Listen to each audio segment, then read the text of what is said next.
शिस्त आयची व्हड गरज. शिस्त हो एक मुळावो गुण. शिस्त मनशाक सामकी गरजेची. शिस्त आशिल्ल्या मनशाक सोंपेपणान आपली सपनां पुरी करूंक शकता. शिस्ती बगर कोणाच्यान जिविताक फावो तशी दिशा मेळना. मनशाच्या जगपाक, वागपाक, चलपाक, काम करपाक शिस्त ही आसूंकूच जाय.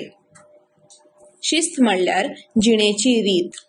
बरी शिस्त आशिल्ल्या मनशाक चडशे लोक आदार दिता आनी ताचेर विश्वास दवरतात. जिणे विशीं स्पश्ट नदर दवरपाक आनी जिणेंत सारके निर्णय घेवपाक आदार दिता. बरे शिस्तीचे देख जर सगळ्या गांवाक आसा जाल्यार तो गांव बरो विकास करूंक येता. शिस्त आमकां हयकारी दारण दवरपाक आदार करता, जी जिणेंतली एक मुखेल गरज.